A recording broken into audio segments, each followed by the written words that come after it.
13 episode की शुरुआत में हम देखते हैं कि आगे से दादाजी जिंगजिंग को बोलती कि वो सिर्फ तुम्हारी बात मानती है, इसलिए उसे यहाँ पर आने के लिए मजबूर कर दो। अगर तुम्हें कुछ चाहिए तो यहाँ पर मेरी लीगल टीम है और इसके साथ फाइनेंस टीम है। और यहाँ पर मिस्टर यू ने बोलती है कि जब तक ये हमारी शर्त नहीं मानती उसे यहाँ से जाने मत देना और उसका भी ध्यान रखना, क्योंकि इसे कुंफू कराटा आता है। असल में दादाजी तो बहुत ज़्यादा परेशान हो गए होते हैं गो को लेकर, इसलिए वो कैसे भी कर गो को वापस लाना चाहते थे। और दूसरी तरह अंकल तो ऐसे भी आज बहुत ज़्यादा परेशान हो जाती है। और जैसे ये आंटी और बुआ आती है तो उन्हें बताती है कि जिंगजिंग कहीं पर भी नहीं मिल रही है और वो अपना फ़ोन भी नहीं उठा रही है, जो कि उसने पहले कभी किया नहीं है। और उसके बारे में तो आयमी को तो कुछ भी पता नहीं है, इसलिए जिनसी को आस पास में खोजने लगती है। तो भी वहाँ पर जूस वाली आंटी उन्हें बताती है कि कुछ टाइम पहले जिंगजिंग मेरी शॉप पर बैठकर जूस पी रहा था और उसके पास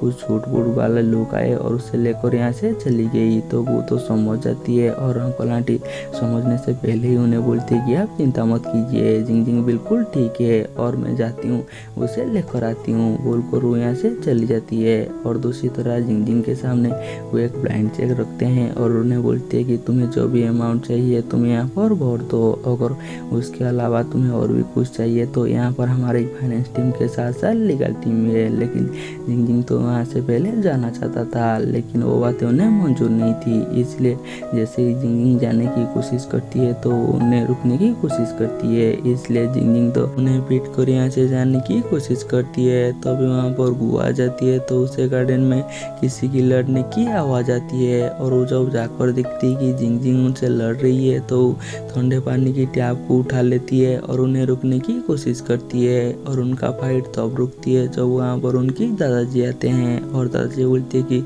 अच्छा हुआ कि हम जिंगजिंग को यहाँ पर लेकर आए, ताकि उसी बहाने तुम्हारी शक्ल तो देखने के लिए मिला, पता नहीं मैंने आखिरी बार तुम्हें कब दिखा था। तो आगे से वो बोलती है कि अगर कोई जिंगजिंग को हर्ट करेगा जो चीज़ मुझे पसंद नहीं है, तो उसकी दादाजी उसे बोलती है कि अब तुम जिंगजिंग को पसंद करते हो इसलिए तुम ऐसा बोल रही हो, अगर तुम और किसी लड़की को पसंद करोगे तो तुम बिल्कुल उसके लिए ऐसा बोलोगे। तो आगे से वो बोलती है कि मैं सच में जिंगजिंग से प्यार करती हूँ और मुझे बचपन से हाबिब हो गया है, इसलिए मैं किसी को छू भी नहीं सकता था, लेकिन मैं जब भी जिंगजिंग के करीब जाती हूँ तो मुझे कुछ भी होता नहीं है और मुझे ऐसा लगती है कि मैं जिंगजिंग के लिए बना हूँ और जिंगजिंग मेरे लिए बनी है। और अब से जिंगजिंग जहाँ पर भी रहेगा मैं उसके साथ यहीं पर रहने वाला हूँ। और जैसे ही दादाजी कुछ भूलने वाली होती है तो उससे पहले ही जिंगजिंग बोलती है कि जब वो मेरे घर पर पहली बार आया था तो मुझे तो वो बहुत ज़्यादा पंपर लग रहा था, क्योंकि वो उस टाइम पर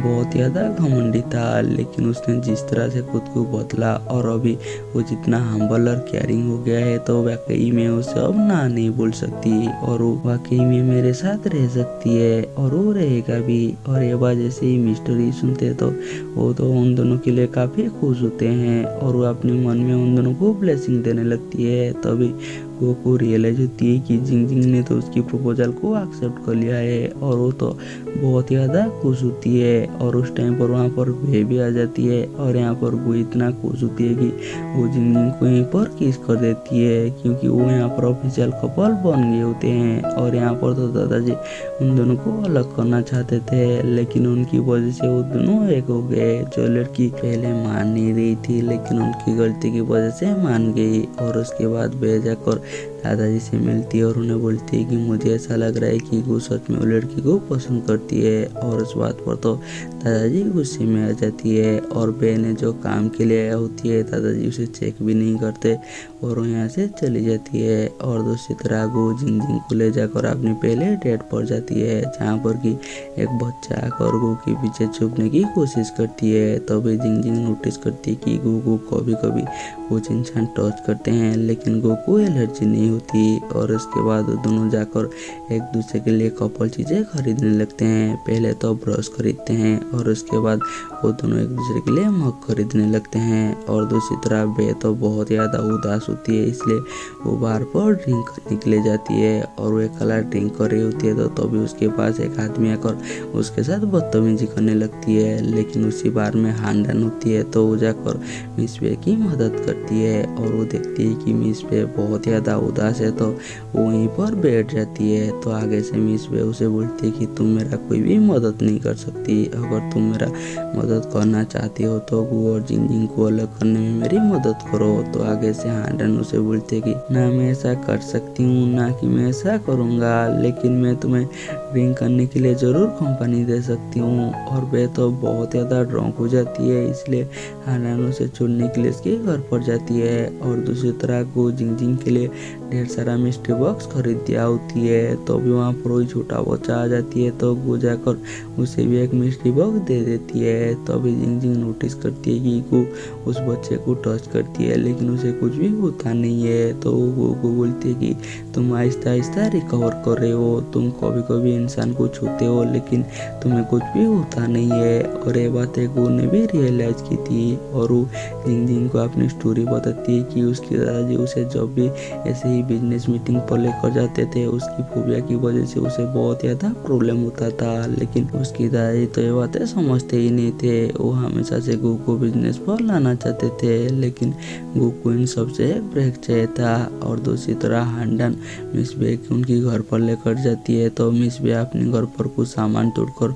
उसे खुद ही चोट लग जाती है। तो हांडन जाकर उन्हें दवाई लगाती है और उन्हें आर्टिस्टों की जुबान में एक बात बोलती है कि हमें कभी कभी मंजिल के अलावा सफ़र में भी काफ़ी मायने रखती है। और यहाँ पर मिस बे तो जब हांडन को देखती है तो वो फोर्सफुली हांडन को किस करती है, लेकिन हांडन तो उसे खुद से दूर कर देती है। और दूसरी तरह अंकल और आंटी एक साथ होते हैं और जैसे ही अंकल आंटी की क्लोज जाने लगती है तो तभी वहाँ पर जिंजिंग और गू आ जाती है। और जैसे ही वो दोनों उन्हें देखते हैं तो वो दोनों ऐसे प्रिटेंड करते हैं जैसे कि अंकल आंटी की मसाज कर रहे हैं। तभी आंटी देखती है कि जिंजिंग और गू एक दूसरे की हाथ पकड़ रहे तो वो तो बहुत ज़्यादा खुश हो जाती है और वो उनके पास जाती है और उन्हें पूछती है कि क्या तुम दोनों भी साथ में हो। तो वो दोनों हाँ बोलते हैं। तो अभी अंकल सीरियस होकर उन दोनों को अपने सामने बिठाती है और उन्हें बोलती है कि तुम दोनों एक ही घर पर रह रहे हो लेकिन तुम दोनों ज़्यादा क्लोज नहीं हो सकते हो, मैं हमेशा तुम दोनों के ऊपर नज़र रखूँगा। और उसके बाद वो दोनों अपने रूम पर होते हैं और उन्हें समझ में नहीं आ रही होती है कि वो दोनों एक दूसरे से क्या बात करेंगे। और उस टाइम पर वो दोनों एक ही टाइम पर एक दूसरे की दरवाज़ा खोलते हैं और जैसे ही वो दोनों एक दूसरे को आमने सामने देखते हैं तो वो दोनों ये बहाना लगाने लगती है कि उन्होंने अभी भी ब्रश नहीं किया है, इसलिए वो जाकर पहले तो ब्रश करते हैं और वो आकर एक दूसरे के साथ चैटिंग करने लगते हैं। जहाँ पर कि जिंजिंग को बताती है कि मेरी फेवरेट नाश्ता नेशनल रोल सूप है और उसका नीचे एक रेस्टोरेंट भी है। तो अभी वो बोलती है कि क्यों ना हम अभी किचन में जाकर कुछ बना कर खाए। और वो दोनों जैसे ही नीचे जाने वाला होती है तो तभी अंकल उन्हें पकड़ लेते हैं और उन्हें पूछते हैं कि तुम यहाँ पर क्या कर रहे हो। और जैसे ही जिंजिंग कुछ बहाने देने वाले होती है तो अंकल उसे बोलते हैं कि तुम मुझे उल्टी सीधी बहाने मत देना क्योंकि तुम्हारी मम तुम्हारी नाना जी को ऐसा उल्टी सीधी बहाने देती है। और उन्हें बोलती है कि तुम दोनों अलग रहो और मैं हमेशा तुम्हारे ऊपर नज़र रखूँगा बोलकर उन्हें उनकी रूम पर तो भेज देती है, लेकिन वहाँ पर एक आसन पकाकर उनके ऊपर नज़र रखने लगती है। अगली सुबह बाई उठती है तो देखती है कि हांडन ने उसके लिए ब्रेकफास्ट बनाया है और उसे तो कल रात के बारे में कुछ भी याद नहीं था, इसलिए वो हांडन को नो थैंक्स बोलकर यहाँ से चली जाती है कि उसे जल्द काम पर जानी है। और दूसरी तरह जिंजिंग उसी रेस्टोरेंट में पहुँच गया होती है ब्रेकफास्ट करने के लिए। और आज उसी रेस्टोरेंट में एक खास मेहमान आए होते हैं और वो मेहमान उसी रेस्टोरेंट की ओनर की दोस्त होती है और वो मेहमान और कोई नहीं वो की ग्रैंडफादर है। और जिंजिंग तो उसे यहाँ पर देखकर काफ़ी हैरान होती है कि इतना अमीर लोग होकर भी इतना सस्ते से रेस्टोरेंट पर खाना खा रहे हैं। और क्योंकि उन दोनों ने एक ही डिश ऑर्डर किया था और एक ही डिश सर्व हुआ था, इसलिए जिंजिंग अपनी खाना लेकर गू की दादी के पास जाती है और उनसे अपनी खाना शेयर करती है। और वो वहाँ पर गू के बारे में उनसे बात करने लगते हैं और वो बातों ही बातों में दादाजी की तो काफ़ी करीब हो जाती है। और यहाँ पर दादाजी ये जानकर हैरान होती है कि जिंजिंग को उनसे ज़्यादा गू के बारे में पता है है और वो जिंगजिंग से बात कर समझ जाते हैं कि जिंगजिंग में कोई खास बात है, इसलिए तो वो उसके पीछे पड़ा हुआ है। और यहाँ पर जिंगजिंग दादाजी को यही राय देती है कि वो आपका पोता है, इसलिए आप उससे प्यार से बात कीजिए, नहीं तो वो कभी भी आपका बात नहीं सुनेगा। और उसके बाद जिंगजिंग खाना लेकर वो के पास पहुंचा हुआ होती है और वो जैसे ही उसे कुछ बोलने वाला होती है तो उससे पहले ही उनके ऊपर एक मुसीबत आ गया होती है। 10 साल से वो जिस घर में रह रहे हैं उसका लैंडलॉर्ड ने उन्हें कॉल कर बताया कि कोई इस घर को खरीद रही है, इसलिए तुम जल्द से इस घर को खाली कर दो। और ये सुनकर तो वो सब तो बहुत ज़्यादा परेशान हो जाती है और ऐसे भी उनकी बहुत ज़्यादा यादें इस घर में जुड़ा हुआ होती है और इतनी कम टाइम में ये घर चुनना मुमकिन ही नहीं थी। और उसके बाद अंकल आंटी जब अपना सेविंग देखते हैं कि उनके पास इतना भी सेविंग नहीं है कि वो इस घर को खरीद सके तो वो तो और ज़्यादा परेशान हो जाती है। तभी हमें पता चलती है कि इस घर को खरीदने वाला और कोई नहीं मिस वे होती है और ऐसा मिस वे ग्रैंडफादर की कहने की वजह से कर रही होती है। और यहाँ पर तो मिस्टर है भाई को समझाने की कोशिश करती है कि तुम ऐसा मत करो, लेकिन भाई तो उनकी कोई भी बात नहीं सुनता। और दूसरी तरह जब से आंटी को पता चलती है कि उन्हें इस घर को छोड़ना होगा तो वो तो बहुत ज़्यादा उदास होती है क्योंकि उनकी बहुत ज़्यादा यादें इस घर में जुड़ा हुआ होती है। तो अंकल उन्हें बोलते कि जब लैंडलॉर्ड इस घर को देखने के लिए आएगा तो हम बताएंगे कि ये घर कितना पुराना है और इसका अंदर जितना भी सामान है सब टूटा हुआ है। तभी वहाँ पर जिंगजिंग आ जाती है तो आंटी उसके पास जाकर उसे बोलती है कि ऐसे तो तुम गो की दोस्त हो, अगर तुम इस घर को खरीदोगे तो तुम्हें कोई भी प्रॉफिट नहीं होने वाला, ये घर कितना पुराना है और कितना टूटा हुआ है। तभी वहाँ पर गो भी आ जाती है तो मिस पे उन्हें बताती है कि ऑलरेडी मैं इस घर को खरीद चुका हूँ और 1 हफ्ते के अंदर आपको यहाँ से जाना होगा। असल में दादाजी एक्शन पर आ गए होते हैं, वो कैसे भी कर गो को घर पर वापस लाना चाहते थे, नहीं तो उस घर को खत्म कर देंगे। और उसके बाद गो जाकर बेई से मिलती है और उसे बोलती है कि तुम्हें तो दादाजी के बारे में पता है लेकिन तुमने तो हमेशा मेरी मदद की। तो आगे से बेई उसे बोलती है कि मैं इससे ज़्यादा तुम्हारी मदद नहीं कर सकती।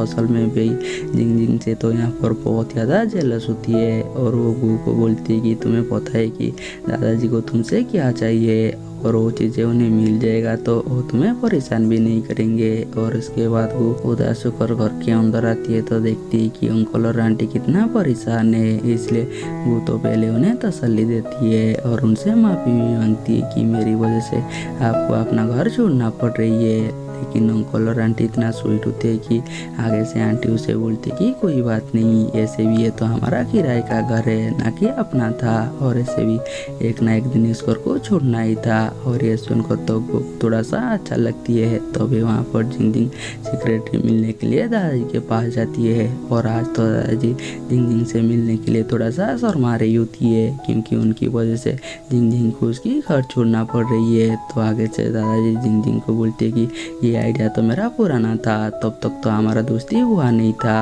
और उसके बाद दादाजी अपने बहुत सारे स्टोरी जिंगजिंग को बताने लगती है और उसे बताती है कि मैं थोड़ा सा पुराना ख्यालत की आदमी हूँ और उसी हिसाब से अपनी कंपनी चलाती हूँ, लेकिन वो मुझसे थोड़ा सा अलग सोच रखती है। वो कंपनी को न्यू तरीके से चलाना चाहता था लेकिन मैंने उसे अलाउ नहीं की, जिस वजह से हम दोनों के बीच में लड़ाई हो गई और वो नाराज होकर चला गया तो अब तक वापस आया नहीं है। और दूसरी तरह अंकल और आंटी शिफ्टिंग करने के लिए अपने सारे सामान को पैकिंग कर रही होती है तो तभी उनकी सामान में उनकी वेडिंग रिंग मिलती है और यहाँ पर अंकल कुछ शरारत सोचने लगते हैं और वो आंटी को दोबारा से वही रिंग पहनाने लगती है। तभी वहाँ पर गू आ जाती है तो वो शर्म की वजह से वो रिंग को नीचे गिरा देती है। तभी वहाँ पर उनकी फैमिली एल्बम मिलती है तो आंटी और गू बैठ कर उसे देखने लगती है, जहाँ पर कि जब गू जिंगजिंग की बचपन की फोटो देखती है तो उसे तो जिंगजिंग बहुत ज़्यादा क्यूट लग रही थी, लेकिन अंकल को उन दोनों को ऐसे देखना बिल्कुल भी अच्छा नहीं लगता और वो डायरी को छीनने की कोशिश करती है। तभी उन्हें उसी डायरी में अंकल का किया हुआ सेविंग आंटी को मिल जाती है, जिस वजह से आंटी तो अंकल के ऊपर भड़क जाते हैं और यहाँ पर तो अंकल मुँह करने लगते हैं कि ये सेविंग मेरी नहीं है। और उन दोनों का ऐसी फाइट देखकर को तो अपना फैमिली याद आती है और उसकी फैमिली के नाम पर तो उसका सिर्फ दादाजी थे और वो हमेशा अपने दादाजी को लेकर डरा हुआ रहता था कि उसकी मम्मी पापा की तरह उसकी दादी उसे छोड़ कर ना चली जाए। और आज गो को तो अपनी दादी की बहुत ज़्यादा याद आ रही होती है। तभी उसके पास जिनसी आती है और वो गो को पूछते कि तुम्हारी और तुम्हारी दादी के बीच में लड़ाई क्यों हुई। और क्योंकि गो जिनसी के ऊपर बहुत ज़्यादा ट्रस्ट करता था, इसलिए उसे बताई थी कि मेरी दादी जो है ना वो थोड़ा सा पुराना ख्यालत के हैं और वो कंपनी को बिल्कुल ऐसे ही चलाते हैं। अगर कंपनी को पुराना ख्यालात के हिसाब से चलाया जाएगा तो बाकी लोग आगे चला जाएंगे और हम पीछे रह जाएंगे। अगर मैं इसके बारे में जाकर दादी से बात करती हूँ तो हम दोनों के बीच में लड़ाई हो जाती थी। इसलिए मुझे कुछ टाइम के लिए ब्रेक चाहिए था। तभी वहाँ पर उन्हें जिनसी की पेरेंट्स की वही वेडिंग रिंग मिल जाती है। तो वो उस रिंग को जिनसी को पहना देती है और उसके बाद जिनसी उसी नूडल सूप में दोबारा जाती है गो की दादी से मिलने के लिए। और वहाँ पर रेनीकोट भी पहना हुआ होती है ताकि नूडल की सूप की स्मेल उसके कपड़े पर ना लगे। और उसे तो बहुत ज़्यादा गिल्टी भी फील हो रही होती है कि वो गो के पीछे उसकी दादी से मिल रही है। अगर ये बातें गो को पता चल जाएगा तो वो उसके ऊपर कितना गुस्सा होगा। और यहाँ पर दादाजी तो जिनसी को इमोशनल ब्लैकमेलिंग करती है कि तुम कैसे भी कर गो को मनाओ ताकि वो कंपनी दोबारा से ज्वाइन करे। और जैसे ही जिनसी घर पर जाती है तो गो को देखकर उसी रेनीकोट को छुपाने की कोशिश करती है, लेकिन गो ने ये नोटिस कर लिया था। और वो जैसे ही रेस्टोरेंट जाती है तो उसे पता चल जाती है कि जिंगजिंग उसकी दादी से मिलने के लिए आई थी। और यहाँ पर गो को तो उनके लिए काफ़ी गिल्टी फील हो रही होती है कि उसकी वजह से वो अपने घर छोड़ रहे हैं। इसलिए गो डिसाइड करती है कि वो अपने घर उन्हें रहने के लिए देगा। अगर ये बात उन्हें पता चल गई कि ये गो की घर है तो वो बिल्कुल भी नहीं रहेंगे। इसलिए पहले गो एक एजेंट को हायर करती है और उन्हें बताती है कि तुम कम रेंट पर उन्हें यहाँ पर रहने देना, लेकिन उन्हें ये मत फील कराना कि ये मेरी घर है। और ये बातें वो उनकी एजेंट मान लेती है। और उसके बाद जिनसे परेशान होकर आईमी के पास पहुंचा हुआ होती है और उसे वो अपनी सारी दुखड़ा सुनाने लगती है कि वो कैसे दादाजी और गो के बीच में फंसा हुआ है। और उसे समझ में नहीं आ रही होती है कि वो क्या करेगा। और अगली सुबह जिंगजिंग गो के साथ घर देखने के लिए पहुंचा हुआ होती है। और वो जब घर को देखती है तो उसे ऐसा लगती है कि ये घर तो कितना अच्छा है, जरूर ये बहुत ज़्यादा महंगा होगा। इसलिए जिंगजिंग तो वहाँ से जाना चाहता था, लेकिन गो उसे कैसे भी कर मना लेती है और उसे घर के अंदर लेकर जाती है। और वो जब घर को देखती है तो वो और भी ज़्यादा हैरान हो जाती है कि ये घर सच में कितना महंगा है। इसलिए वो यहाँ से जाना चाहता था, लेकिन गो उसे दोबारा से रोकने की कोशिश करती है। तभी जिंगजिंग को तो गो के ऊपर डाउट हो जाती है कि ये घर जरूर गो का होगा। इसलिए वो बहाने से गो की फ़ोन मांगती है और जब उसकी फ़ोन उसी घर की वाईफाई से कनेक्ट हो जाती है तो वो समझ जाती है कि ये गो की घर है। और यहाँ पर तो गो पकड़ा गया था। और इसके बाद जिंगजिंग गुस्से में जा रही होती है और पीछे से वो उसे समझा रही होती है। और यहाँ पर जिंगजिंग को ऐसा लगती है कि ये सही मौका है, अगर मैं दादाजी के बात है अभी गो को बोलूँगा तो गो जरूर समझ जाएगा।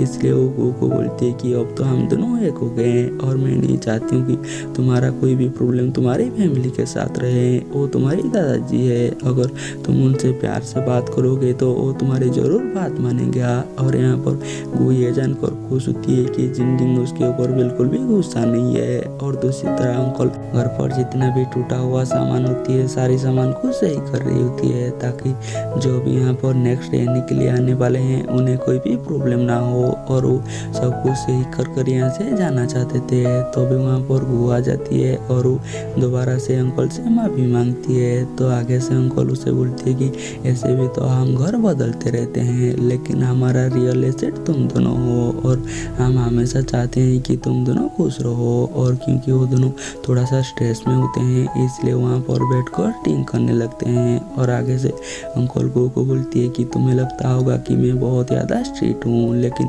मैं ऐसा नहीं हूँ। और मैं सच बोलूँ तो मैं हमेशा तुम्हें से बहुत ज़्यादा पसंद करती हूँ। तुम सच में एक अच्छा लड़का हो और मुझे पता है कि तुम जिंगजिंग का अच्छे से ख्याल रखोगे। तो अभी वहाँ पर आंटी आ जाती है और उन्हें रियलाइज़ कराती है कि स्पीच कब अंकल एप्पल ने गो की कंधे के ऊपर हाथ रख दिया। इसके बारे में गो को तो कुछ भी पता नहीं चला। इसका मतलब गो का हैप्पी फोबिया आहिस्ता आहिस्ता सही हो रही है। इसलिए वो दोनों जाकर गो की गले मिलते हैं और यहाँ पर गो की तो खुशी दिखने वाली थी। उसे जब से पता चला कि उसकी फोबिया और बीमारी सही हो रही है तो वो तो बहुत ज़्यादा खुश होती है। और कितना ही बड़ा बीमारी या फोबिया हो, अच्छे इन्वायरमेंट और प्यार से जरूर सही हो जाती है। और अगली सुबह को अपनी दादी से मिलने के लिए जाती है और उसकी दादी जब उसे सामने देखते हैं तो वो सोचने लगते हैं कि आखिरकार जिंग अपना काम कर ही लिया।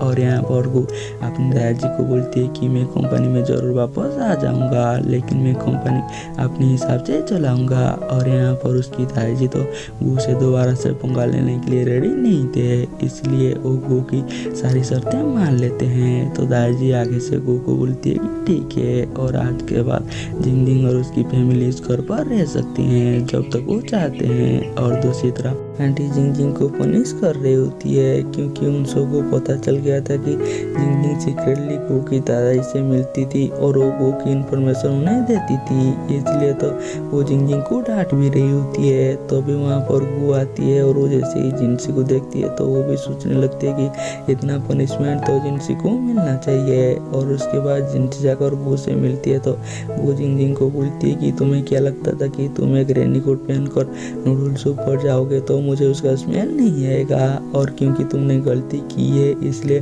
तुम्हें उसका सजा भी मिलेगा और तुम्हें मेरा हमेशा बॉडीगार्ड रहकर रहना होगा। और क्योंकि मैंने गो ग्रुप दोबारा ज्वाइन कर लिया है तो तुम भी वहाँ पर मेरी बॉडीगार्ड बनकर चलोगे। और ये तो जिंग के लिए कोई पनिशमेंट नहीं थी और वो सुनकर तो बहुत ज़्यादा खुश हो जाती है और वो गो को गले लगा लेती है। और क्योंकि जिंग गो ग्रुप की सीईओ की बॉडीगार्ड होने वाली थी जो जब उसके लिए बहुत ज़्यादा टॉप था, इसलिए जिंग जाकर स्पोर्ट कार की रेसिंग कर खुद को पहले प्रिपेयर करने की कोशिश करती है। और उसे उसी रेसिंग में तो बहुत ज़्यादा मजा आ रही होती है, लेकिन वो अपने साथ आइमी को बैठा हुआ होती है और आइमी तो पूरी तरह से घबराया हुआ होती है क्योंकि जिंग ये सारी चीज़ें गो के साथ नहीं कर सकता। और उसके बाद जिंग जाकर सारी हथियारों को पहले चलाने की प्रैक्टिस करती है। असल में जिंग किसी भी तरह ये सोच रही होती है कि वो कैसे भी करके एक अच्छा बॉडीगार्ड बनेगी और वो गो को निराश नहीं करना चाहता था। और दूसरी तरह गो भी नोटिस करती है कि आजकल जिंग दिन भर घर से गायब रहती है और उसके बारे में वो जिंग से पूछती है, लेकिन जिंग उसे इसके बारे में कुछ ही बताता नहीं है क्योंकि जिंग ने सोचा था कि वो गो को सरप्राइज करेगा। और अगले दिन गो का अपने ऑफिस पर पहला दिन होती है और उसके साथ जिंग का भी, लेकिन जिंग आने के लिए थोड़ा सा लेट हो जाती है। लेकिन जब जिंग आती है तो सब तो उसे देखते ही रह जाते हैं क्योंकि उसने खुद को एक प्रोफेशनल बॉडीगार्ड की तरह डाला हुआ होती है, काले कपड़े, काले शूज और काले ग्लासेस से भी। लेकिन आने के टाइम पर उसे गड़बड़ी हो जाती है कि वो एक बार गिरने वाली थी और वो आकर अपना स्किल तो उन्हें दिखाने लगती है, लेकिन उससे दोबारा गड़बड़ हो जाती है जब उसे स्टिक ही बंद नहीं हो रही होती है या गो और साउथे को अपना निशाने पर लेकर जा रही होती है। तो भी आंटी जिंग को बोलती है कि गो एक नॉर्मल कंपनी का सीईओ है, ना कि उसके पीछे कोई माफिया पड़ा हुआ है कि तुम इतना परेशान हो। लेकिन तो यहाँ पर जिंग तो खुद को प्रूव करना चाहता था। और जैसे ही वो सब ऑफिस पहुँचते हैं तो उनका सारे एम्प्लॉय उन्हें वेलकम करने के लिए वहाँ पर खड़े हुए होते हैं। और क्योंकि मिस्टर ई को पता होती है कि गो को फोबिया है इसलिए उसकी करीब नहीं आ रही होती है। तभी मिस्टर ई का पैर फिसल जाती है तो वो के ऊपर चली जाती है और जिंग जाकर बहुत ही कूल तरीके से वो फ्लावर बुके को रिसीव करती है। और जैसे ही एम्प्लॉय सारी चीज़ें देखते हैं तो वो जिंग को लेकर तो काफ़ी हैरान हो जाते हैं। और उसके बाद जिंग जाकर गो की सारी ऑफिस को चेक करती है तो वो सोचने लगती है कि इसको मैंने अपने पास पर रखने के लिए उसे ये जॉब दिया था और उसे ऑफिस पर लेकर आई थी। लेकिन जिंग तो अपनी जॉब को लेकर काफ़ी सीरियस होती है और ऐसे भी वो तो अपने ऑफिस से बाहर नहीं जाने वाली थी, इसलिए जिंग बाहर बैठकर बोर हो रही होती है। और क्योंकि मिस्टर ई को पता होती है कि ये गो की गर्लफ्रेंड है तो वो जिंग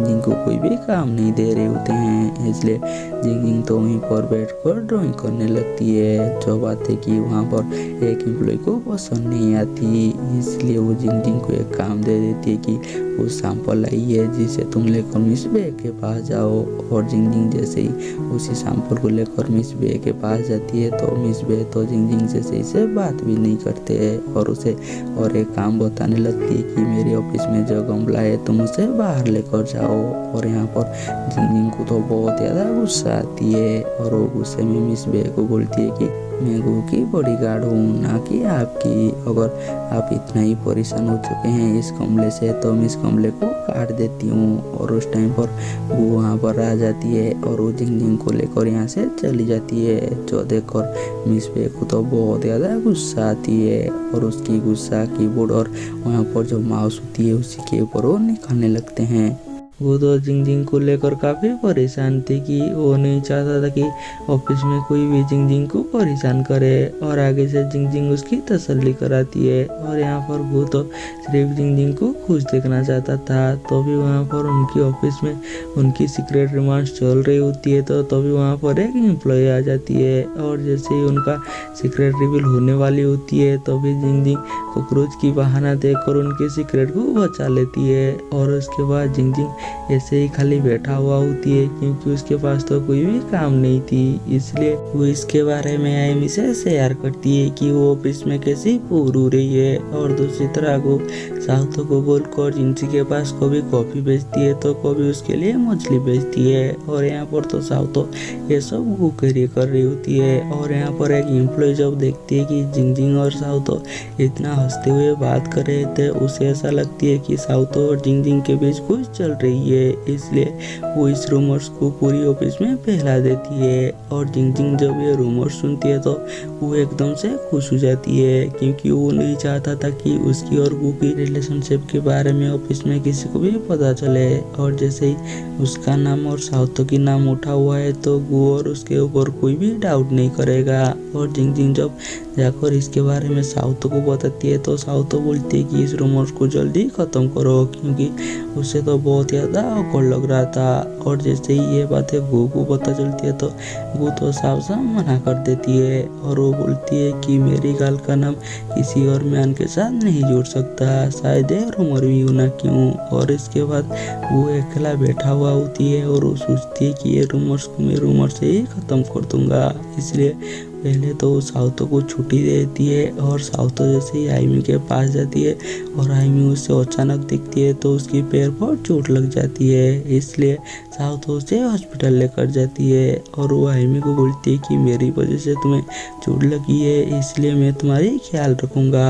और उसके बाद वो जानबूझकर जिंग की करीब आने लगती है और उसकी बहुत ज़्यादा प्यार करने लगती है और वो लोगों को मौका देने लगती है ताकि उन दोनों के बारे में गॉसिप बने। लेकिन वो जितना भी कोशिश करती है कोई भी उन दोनों को ऐसा नोटिस ही नहीं करता, वो तो उनका कुछ अलग ही मतलब निकाल देती है। इसलिए वो फोन ले आकर जिंग को बोलती है कि चलो मेरे साथ डिनर पर चलो। तो भी वही एम्प्लॉय को बोलती है कि आपके साथ तो आपकी ड्राइवर भी होगा इसलिए आप जिंग को जरूर लेकर जाइए। तभी वो गुस्से में उसी एम्प्लॉय को बोलते है कि तुम तो हमेशा गॉसिप बनाती हो, लेकिन कभी कभी ऐसा भी गॉसिप बना लो जो गॉसिप काम की होगा। और यहाँ पर वो तो जितने भी कोशिश करती है कोई उसकी बात के ऊपर ध्यान नहीं दे रही होती है, इसलिए वो को तो बहुत ज़्यादा गुस्सा आती है। और दूसरी तरह जिंग भी वो की ऐसी हरकत से बहुत ज़्यादा गुस्सा होती है, इसलिए उसे साइड में लेकर जाती है और उससे बोलती है कि मैं तुम्हारी गर्लफ्रेंड हूँ और इसके साथ भी बॉडीगार्ड हूँ। अगर ये बातें बाहर चली गई तो लोगों को ऐसा लगेगा कि मैं तुम्हारी गर्लफ्रेंड हूँ इसलिए मुझे ये जॉब मिली है और मैं ऐसा बिल्कुल भी नहीं चाहता। और यहाँ पर गू के ऊपर जिंग गुस्सा होती है, इसलिए गू मिस्ट्री बॉक्स से एक सीक्रेट फिगर जिंग के लिए लाया होती है जो देखकर जिंग तो पहले खुश हो जाती है लेकिन उसे लेने से मना कर देती है। और दूसरी तरह मिस्टर ही आज ऑफिस पर बताती है कि आज हम सब टीम डिनर पर जाएंगे। और क्योंकि जिंग उनसे घुलना मिलना चाहती थी इसलिए उन्हें बोलती है कि मैं भी जरूर आऊँगा। और यहाँ पर गो क्योंकि जिंग जहाँ पर जाना चाहता रहा था वो भी वहीं पर जाना चाहती है, लेकिन जिंगजिंग जब उसे आंखों के इशारों से मना करती है तो वो आने से मना कर देती है। और उसके बाद वो सब टीम डिनर पर पहुंचे हुए होते हैं, जहाँ पर कि वही एम्प्लॉय दोबारा से जिंगजिंग को बोलती है कि अगर यहाँ पर साउथ होता तो जिंगजिंग किसी को मिस नहीं करती।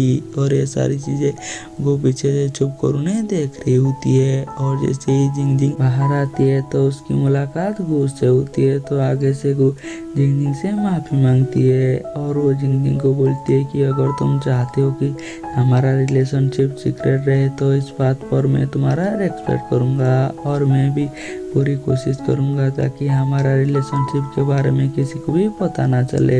तभी कोई आकर पीछे से गो को टक्कर मार देती है, इसलिए वो जाकर एक्सीडेंटली जिंगजिंग को किस कर देती है और उन दोनों को ऐसी हालत में वही गॉसिपिंग सिंह वाली एम्प्लॉय देख लेते हैं। और यहाँ पर वो दोनों तो अपना रिलेशनशिप को सीक्रेट रखना चाहते थे, लेकिन वो सबके सामने पकड़े गए हैं। इसलिए वो जिंगजिंग का हाथ पकड़कर उन सबको बताए थे कि अभी हम दोनों डेट कर रहे हैं बोलकर वो जिंगजिंग को लेकर यहाँ से चली जाती है। और वो जिंगजिंग को समझाती है कि तुम किसी की बात के ऊपर ध्यान मत दो, तुम सिर्फ मेरे ऊपर ध्यान दो और ऐसे भी लोग तो हमेशा बात बनाएंगे ही। और वहाँ पर पूरे मोहल्ले को पता चल गया था कि जिंगजिंग और गो कपल है। और अगली सुबह पूरी ऑफिस में ये बात फैल गई थी कि जिंगजिंग और गो कपल है, इसलिए जब भी एम्प्लॉय उन दोनों को देखते हैं तो उन दोनों को स्पेस दे देते हैं। इसलिए गो और जिंगजिंग लिफ्ट पर जा रही होती है तो तभी वहाँ पर मिस बे आ जाती है और वो उन दोनों को टॉन्ट लगाती है, लेकिन उसी टॉन्ट के बीच में जिंगजिंग के लिए एक छुपा हुआ इंसल्ट था कि वो गो की गर्लफ्रेंड के अलावा ऑफिस में उसकी कोई भी वैल्यू नहीं है। और ये बात जिंगजिंग बहुत ही अच्छी तरह से नोट कर लिया होती है और उसे तो बहुत ज़्यादा बुरा भी लगती है, लेकिन वो गो को ऐसा कुछ भी फील नहीं कराता। और उसके बाद वो सब मीटिंग पर होते हैं तो सारे लोग जिंगजिंग के बारे में ही बात कर रही होती है कि ये लड़की कौन है जो कि हमेशा गो के साथ रहती है। और जिंगजिंग एक प्रिटी फेस के अलावा और कुछ भी नहीं है, लेकिन गो को तो जिंगजिंग का इंसल्ट बर्दाश्त नहीं था, इसलिए उन सबको बताती है कि जिंगजिंग कैसे उसकी स्केड्यूल को मैनेज करती है। और यही छोटी छोटी बात बहुत ही इम्पोर्टेंट होती है एक बॉडी चेहरा बनाने के लिए। और जिंगजिंग ये सारी चीज़ें का ध्यान रखती है ताकि गो अच्छे से काम कर सके।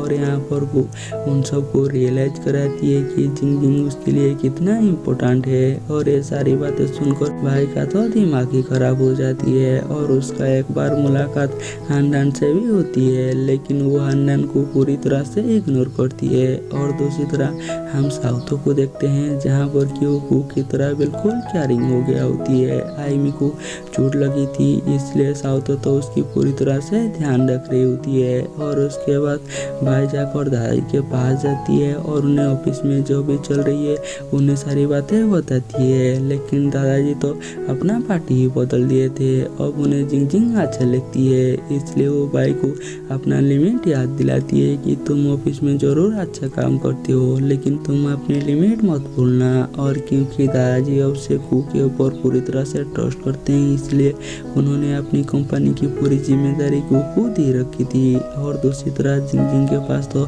ऐसे भी कोई भी काम नहीं था। और जब से पता चला कि वो गो की गर्लफ्रेंड है तो किसी के पास इतनी हिम्मत ही नहीं थी कि वो जिंगजिंग की कोई भी काम करा सके। और जिंगजिंग वहाँ पर बैठकर बोर हो रही होती है, इसलिए वो मिस्टर ही के पास जाती है कुछ काम लाने के लिए, लेकिन मिस्टर ही उसे एक फाइल पकड़ा देती है और उसे बोलती है कि तुम्हें ले जाकर डिजाइन डिपार्टमेंट में देकर आ जाओ। और जैसे ही जिंगजिंग जाती है तो देखती है कि डिजाइन डिपार्टमेंट में वैकेंसी खाली है वहाँ पर ज्वाइन होने के लिए। वो अपनी मीटिंग के सिलसिले में एक बिजनेस पार्टनर से मिलने के लिए जाने वाला था, लेकिन गो को तो जिंगजिंग का साथ हमेशा अच्छा लगता था, इसलिए वो उसे भी अपने साथ लेकर जाती है। और उसी मीटिंग में भाई भी पहुंचा हुआ था। और जब बिजनेस पार्टनर को पता चलती है कि जिंगजिंग गो की बॉडीगार्ड है तो वो जिंगजिंग को अपने ग्लास फिल करने के लिए बोलती है, लेकिन ये बात गो को अच्छा नहीं लगती। उसे ऐसा लगती है कि ये उसकी इंसल्ट है, इसलिए गो जिंगजिंग जिंगजिंग को अच्छी तरह से इंट्रोड्यूस कराती है कि जिंगजिंग मेरी गर्लफ्रेंड है। और जैसे ही जिंगजिंग और बाई यहाँ से चली जाती है तो आगे से बिजनेस पार्टनर उन्हें बोलती है कि तुम्हें ऐसी बात के लिए कभी भी बिजनेस पार्टनर को नाराज नहीं करना चाहिए था। लेकिन गो को तो ये बात बिल्कुल भी अच्छा नहीं लगती। और दूसरी तरह बेबी जिंगजिंग को रियलाइज कराती है कि तुम गो के लिए सही पार्टनर नहीं हो, गो को कोई मेरी जैसी लड़की चाहिए। और यहाँ पर जिंगजिंग तो उसे और कुछ भी बोल ही नहीं पाता। और इसके बाद गुआक और जिंगजिंग को बताती है कि हम इसी बिजनेस पार्टनर के साथ अपनी सारी कॉन्ट्रैक्ट खत्म कर रहे हैं। ये इसलिए नहीं कि उसने तुम्हारे साथ बदतमीजी की थी, लेकिन ये इसलिए क्योंकि बाद में जाकर काम को लेकर हम दोनों के बीच में काफी लड़ाई होने वाली थी। और उसके बाद जिंगजिंग को तो अंदर ही अंदर गिल्ट फील हो रही होती है कि उसकी वजह से गो का उसकी एक बिजनेस पार्टनर से लड़ाई हो गई, जिस वजह से गो को एक बिजनेस ट्रिप पर जाना पड़ रही है। और यहाँ पर जिंगजिंग को तो कई हद तक बाइक की बातें सही लगती है कि वो गो के लिए शायद सही नहीं है। और उसके बाद वो अपनी बिजनेस ट्रिप पर पहुंच जाती है अपनी न्यू बिजनेस पार्टनर से मिलने के लिए। लेकिन वहाँ पर उसके साथ मिस बे भी आया होती है। और मिस बे तो अपने हाथ धोकर ही गो के पीछे पड़ा हुआ होती है, लेकिन गो तो उसे अपनी कॉलीग से ज़्यादा और कुछ भी सोचता नहीं है। और वो दोनों काफ़ी टाइम तक वहीं पर अपनी न्यू बिजनेस पार्टनर की इंतज़ार करते हैं। लेकिन उन्हें इतना इंतज़ार कराने के बाद भी उनकी न्यू बिजनेस पार्टनर उनसे मिलता तक नहीं है। और दूसरी तरह आज जिंगजिंग तो ऑफिस में काफ़ी परेशान होती है, इसलिए वो आज दादाजी से मिलने के लिए जाती है। और उन्हें आगे से बोलती है कि मैं गो को उसकी बिजनेस पर उसकी मदद करना चाहती हूँ, इसलिए आप बिजनेस को लेकर मुझे कुछ टिप दो ताकि मैं गो की कुछ मदद कर सकूँ। तो आगे से दादाजी बोलते हैं कि मैंने सुना कि तुम डिजाइन में काफ़ी अच्छा हो, क्या तुम गो के लिए खुद को बदलना चाहते हो? लेकिन मैं चाहती हूँ कि तुम गो के लिए ऑनेस्टी रहो और तुम वो काम कभी भी मत करो जो काम करने में तुम्हें बिल्कुल भी अच्छा नहीं लगता। और गो को कभी भी एक बिजनेस पार्टनर नहीं चाहिए, उसे एक पार्टनर चाहिए जो उसके साथ ऑनेस्ट रह सके। और यहाँ पर जिंगजिंग को तो दादाजी के बात कहीं ना कहीं तक सही लगती है। और यहाँ पर दादाजी भी तो जिंगजिंग के साथ तो बहुत ज़्यादा स्वीट हो गए होते हैं। और दूसरी तरह साउतो भी वो बिल्कुल कुक की तरह हम्बल और केयरिंग होती है। उसकी वजह से आईमी को चोट लगी थी, इसलिए वो आईमी की बहुत ही अच्छे से ध्यान रखती है। कभी उसके लिए खाना बनाती है तो कभी उसकी फोन का चार्ज करने लगती है। और जैसे ही साउतो देखती है कि आईमी लंगड़ाते हुए चल रही होती है तो उसे डांटने लगती है कि तुम ऐसा चल क्यों रही हो, ऐसे भी तुम्हें चोट लगी है और भी ज़्यादा लग जाएगा। इसलिए उसे गोदी में उठाकर ले जाकर खुद ही बेड में सुला देती है। और वो जैसे ही जाने वाला होती है तो तभी आईमी उसे रोक देती है और उसे बोलती है कि अगर तुम अभी चली जाओगी और रात में मुझे कुछ हो गया तो मैं क्या करूँगा, इसलिए तुम यहीं पर रुक जाओ और मेरे ध्यान रखो। और यहाँ पर आईमी तो साउतो को पाकर बहुत ज़्यादा खुश होती है, क्योंकि साउतो उसकी छोटी छोटी बातों का भी ध्यान रखती है। और दूसरी तरह हम बाई को देखते हैं जो कि गो के साथ रहने के लिए कुछ ना कुछ बहाना ढूंढता रहता था। और वो दोनों काम कर रही होती है तो भी बाई गो को बोलती है कि क्यों ना हम डिनर करने के लिए चले, लेकिन आगे से गो उसे मना कर देती है। और जैसे ही उनका काम खत्म होती है तो बाई यहाँ से जाने लगती है, लेकिन वो जानबूझकर वहीं पर अपनी कोट छोड़ देती है ताकि वो गो के पास दोबारा आ सके और उसे देख सके। और फ्री होने के बाद वो जाकर जिंगजिंग को कॉल करती है क्योंकि वो उसे बहुत ज़्यादा मिस कर रही थी। और वो दोनों ऐसे ही बात कर रही होती है तो तभी वहाँ पर बाई आ जाती है अपनी जैकेट वापस लाने के लिए। और जैसे ही जिंगजिंग इसके बारे में गो से पूछती है तो आगे से गो झूठ बोल देती है कि शायद कोई होटल सर्विस से आया होगा। और वो जाकर बाई की जैकेट उसे वापस कर देती है। और क्योंकि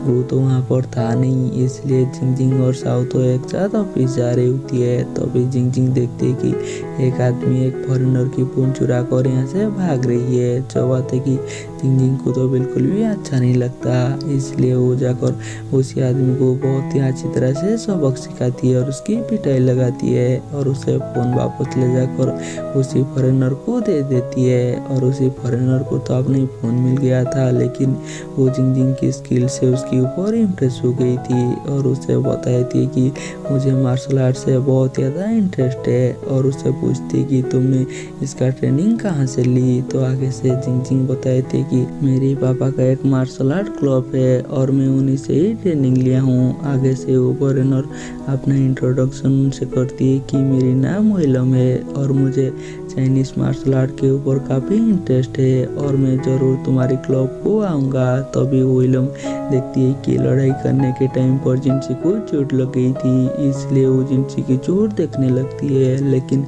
यहाँ पर तो साउतो उसे रोक देती है क्योंकि वो यहाँ पर बिल्कुल गो का ही ड्यूटी निभा रही होती है। जरूर यहाँ पर गो नहीं होता, लेकिन साउतो जिंग की करीब किसी को आने भी नहीं दे रही होती है। लेकिन साउतो से भी एक गलती हो जाती है और वो जिंग को बताती है कि उसी ट्रिप में गो के साथ बाई भी है। और यहाँ पर जिंग को याद भी आ जाती है और वो सोचने लगती है कि गो ने उसे झूठ क्यों बोला। और दूसरी तरफ बाई तो गो की करीब आने की कोई भी मौका नहीं छोड़ रही होती है और वो जैसे ही गो को खाना सर्व करती है तो तभी उसके बाद साउतो कॉल करती है और उसे बताती है कि जिंग को चोट लग गई है और आप जिस इंसान से मिलने के लिए गए हैं वही इंसान इस सिटी में है और वहाँ पर तो उनका और कोई भी काम नहीं था। इसलिए वो भाई को बोलती है कि हमें यहाँ से जाना होगा और वो तो टाइम से पहले ही जिंग के पास जाकर उसे सरप्राइज कर देती है और जिंग गो को देखकर तो बहुत ज़्यादा खुश हो जाती है। और उसके बाद वो जिंग के लिए नूडल बना रही होती है तो तभी जिंग गो को पूछती है कि तुम उसी बिजनेस ट्रिप पर किसके साथ गई थी। और आगे से गो से और कुछ भी छुपाता नहीं है और सारी बातें बताई थी कि उसी बिजनेस ट्रिप के साथ मेरे साथ मिस बाई भी थी, लेकिन मैंने उसे बुलाया नहीं था, वो खुद ही आ गया था। और अगली सुबह वो तो बहुत ज़्यादा नर्वस होती है क्योंकि एक फॉरेनर जिसे वो अपनी बिजनेस पार्टनर बनाना चाहता था वो आज उनकी ऑफिस पर आ रही है और गो की टीम भी पूरी तरह से रेडी होती है कैसे भी कर उसे मनाने उनके साथ काम कराने के लिए।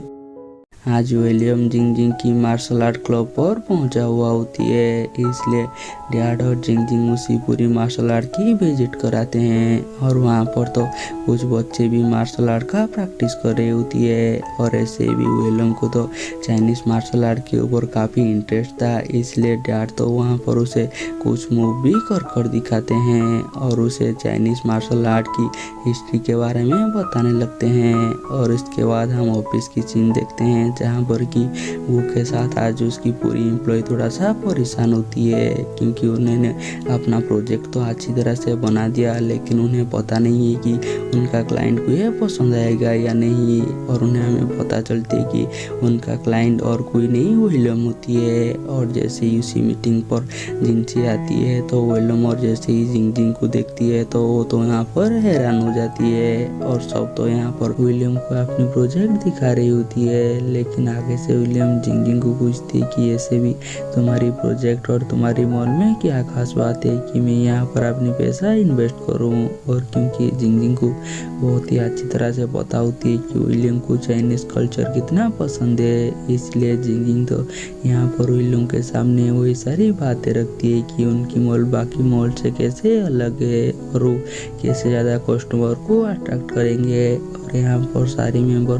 तब जिंग के ऊपर खुश हो जाती है जब जिंग की वजह से प्रोजेक्ट उन्हें मिल जाती है। लेकिन यहाँ पर वो तो जिंग को लेकर काफ़ी जेलस थी, इसलिए वो विलियम को बताती है कि जिंग मेरी बॉडीगार्ड कम गर्लफ्रेंड ज़्यादा है। और उसके बाद भाई अपने ऑफिस में अपने बारे में बात करते हुए कुछ एम्प्लॉय को सुनती है कि वो गो के पीछे हमेशा पड़ा हुआ है, लेकिन आखिर में गो ने जिंग को चूज़ किया। और ऐसे भी भाई से जिंग अच्छा है क्योंकि उसकी वजह से आज को इतना बड़ा प्रोजेक्ट मिल गया। और यहाँ पर भाई को तो बहुत ज़्यादा गुस्सा आ रही होती है। और दूसरी तरह विलियम जब वापस से आ रही होती है तो जिंग को बोलती है कि मुझे तुम्हारी एक मदद चाहिए, नहीं तो तुम्हारी एक फेवर चाहिए। हम यूएसए में एक डॉक्यूमेंट्री दिखाने वाले हैं जिसमें हम चाइनीज़ मार्शल आर्ट को प्रमोट करना चाहते हैं और हम उसी प्रमोशन वीडियो को तुम्हारी क्लब पर शूट करना चाहते हैं और हम चाहते हैं कि तुम वहाँ का मॉडल बनो और वहाँ पर एक्टिंग भी करो और ये सिर्फ एक बार होगा। और यहाँ पर जिंगजिंग तो फटाक से मान जाती है, लेकिन गोकू तो बहुत ज़्यादा जलन हो रही होती है। और यहाँ पर गोकू तो इतना बड़ा प्रोजेक्ट मिल गया और उसे एक बिजनेस पार्टनर भी, फिर भी वो जिंगजिंग को लेकर काफ़ी जेलस होती है। और दूसरी तरफ मिस बे तो वो तो जिंगजिंग को लेकर काफ़ी गुस्से में होती है, क्योंकि उसने सारी मेहनत की और जिंगजिंग ने सारी क्रेडिट ले लिया। और उसके बाद कुछ दिनों के बाद जिंगजिंग की मास्टर क्लब पर सब लोग शूटिंग के लिए पहुंचे हुए होते हैं और यहाँ पर हानडान और आईमी भी जिंगजिंग को सपोर्ट करने के लिए आए होते हैं। और यहाँ पर जिंगजिंग की पेरेंट्स तो जिंगजिंग के लिए बहुत ज़्यादा खुश होती है कि उनकी बेटी उनकी कल्चर को प्रमोट कर रही है। और यहाँ पर अंकल तो विलियम को अपनी खानदानी शॉर्ट दिखा रही होती है और उसे बताती है कि इसे चलाना कितना मुश्किल है, और वो उसे चला कर भी दिखाती है और उसे बताती है कि बाद में जाकर जिंगजिंग इसे शूटिंग पर यूज करने वाली थी। तो भी वहाँ पर बाई आ जाती है तो हानडान उसे पूछती कि तुम यहाँ पर क्या कर रहे हो। तो आगे से बाई बताती है कि वो लोग हमारी पार्टनर है, इसलिए मैं यहाँ पर उन्हें कंपनी देने के लिए आई हूँ। और उसके बाद बाई अकेला होती है और वो जैसे ही उसी सॉल्ट को देखती है तो उसकी माइंड में कुछ ही सा प्लानिंग आने लगती है, क्योंकि गू ने उसे एक बार बताया था कि जिंगजिंग जरूर एक बहादुर लड़की है, लेकिन वो जब भी खून देखती है तो वो वहीं पर बेहोश हो जाती है। और दूसरी तरह जिंगजिंग का शूटिंग चल रही होती है और उसकी कामों से तो सारे लोग बहुत ज़्यादा खुश होते हैं और वो जिंगजिंग का भी तारीफ कर रही होती है। तो अभी वहाँ पर वो जिंगजिंग को चीयर करने के लिए आती है और उसके बाद जिंगजिंग का तो शूटिंग उसी सॉल्ट के साथ चल रही होती है। तो अभी हमें पता चलती है कि भाई ने जानबूझकर उसी सॉल्ट से अपने हाथ को जख्मी कर लिया था ताकि वहाँ पर ब्लड लग सके। और जैसे ही जिंगजिंग उसी तलवार में ब्लड देखती है तो वो तो वहीं पर बेहोश हो जाती है और यहीं से गिरने लगती है। और जैसे ही वो उसे बचाने के लिए जाती है तो वहाँ पर एक बड़ा एक्सीडेंट हो जाती है और वो जिंगजिंग को बचाते टाइम पर वहाँ पर एक बड़ा सा इक्विपमेंट गू के ऊपर गिर जाती है और गू को इतना ज़्यादा चोट लग जाती है कि वहीं पर बेहोश हो जाती है। और यहाँ पर भाई को तो अपने किए के ऊपर बहुत ज़्यादा पछतावा हो रही होती है, क्योंकि वो जिंगजिंग को सबके सामने एम्बैरेस करना चाहता था, लेकिन वो गू को ज़्यादा ही चोट लगा दिया, जिस वजह से अभी गू हॉस्पिटल में है। और दूसरी तरह गू हॉस्पिटल में होती है और जिंगजिंग उसकी ख्याल रख रही होती है। तो भी वहाँ पर हानडान गू को देखने के लिए आती है और आगे से बताती कि मैं तो यहाँ पर अपने होने वाली जीजा जी से मिलने के लिए आई हूँ। जो सुनकर वो तो बहुत ज़्यादा खुश हो जाती है और वो हानडान को अच्छी तरह से वेलकम करती है और इस बार उसके साथ बहुत ही अच्छी तरह से बात करती है। और जैसे ही हानडान यहाँ से चली जाती है तो कुछ टाइम के बाद बाई आती है और जैसे ही जिंगजिंग बाई को देखती है तो उसकी बिहेवियर ही बदल जाती है, क्योंकि उन सबको बाई की काम के बारे में पता चल गया। और आगे से बाई बताती है कि मुझे इन सब से एक ब्रेक चाहिए और मैं इन सारी चीज़ों से बहुत ज़्यादा दूर जाना चाहती हूँ और मैं शायद आइसलैंड जाऊँगा। और यहाँ पर बाई तो उन दोनों से माफ़ी भी मांगती है और वो गू को पूछती कि क्या तुम मेरे ऊपर गुस्सा नहीं हो। तो आगे से गू बोलती है कि जब तक जिंगजिंग ठीक है तो मुझे इस बात से कोई भी लेना देना नहीं है। और दूसरी तरह विलियम का भी काम खत्म हो गया होती है, इसलिए वो जा रही होती है। तो जिंगजिंग को बोलती है कि अगर तुम कभी भी मेरी कंपनी में आना चाहते हो तो तुम आ सकते हो। तो भी गू बोलती है कि इसका कोई भी ज़रूरत नहीं है, जिंगजिंग गू ग्रुप में सही है। तो आगे से विलियम गू को बोलती है कि मैं जिंगजिंग से कुछ बात करना चाहती हूँ। और उसके बाद वो जिंगजिंग को बताती है कि वो सच में एक अच्छा लड़का है और वो तुम्हें बहुत ज़्यादा प्यार करती है, इसलिए तुम कभी भी उसके साथ मत छोड़ना। और यहाँ पर गू को तो बहुत ज़्यादा जेलस हो रही होती है, इसलिए वो जिनसी को बोलती है कि वही लोग ने तुम्हें जो बकवास की है तुम उसकी बकवास के ऊपर ध्यान मत दो। और जैसे ही जिनसी उसे बताती है कि उसने मुझे बोला कि मैं तुम्हारा कभी भी साथ नहीं छोड़ूंगा, तो वो तो अपना पार्टी ही बदल लेती है। उसे तो अब से वही लोग अच्छा लगने लगती है। और उसके बाद शाम में जिनसी गू को बताती है कि मैं तुम्हारी बॉडीगार्ड वाला जॉब को छोड़ना चाहती हूँ और मैं गो ग्रुप की डिज़ाइन टीम को ज्वाइन करना चाहती हूँ। तो आगे से गो उसे बोलती कि ठीक है, मैं इसके बारे में डिज़ाइन टीम से बात करूँगा, लेकिन जिनसी उसे मना कर देती और उसे बताती कि मैं अपनी क्वालिफिकेशन के ज़रिए उस पर ज्वाइन करना चाहती हूँ। और अगली सुबह गो तो अपनी दादाजी से मिलने के लिए जाती है और उन्हें जिनसी के बारे में बताती है। और दादाजी ये जानकर खुश होते हैं कि जिनसी अपनी काबिलियत के ऊपर गो ग्रुप की डिज़ाइन टीम को ज्वाइन करना चाहती है, ना कि गो की भरोसा पर। और उसके बाद जिनसी अपनी ड्राइंग बना रही होती है तो उसके पास इतना भी टाइम नहीं होता है कि वो जाकर खाना खा सके, लेकिन वो नहीं चाहता था कि उसकी हेल्थ बिगड़े, इसलिए वो जिंगजिंग को ज़बरदस्ती ले जाकर उसे खाना खिलाती है। और वो बीच बीच में जिंगजिंग की मदद भी करती रहती है और आखिर में जिंगजिंग तो अपनी ड्राइंग ख़त्म कर देती है। और क्योंकि जिंगजिंग ने इतना ज़्यादा मेहनत कर दिया था, इसलिए वो तो जिंगजिंग की डैड का वही सीक्रेट ऑयल लेकर आती है ताकि वो जिंगजिंग की मालिश कर सके। और यहीं पर हमारी एपिसोड ख़त्म हो जाती है और हम मिलेंगे जल्दी नेक्स्ट एपिसोड में।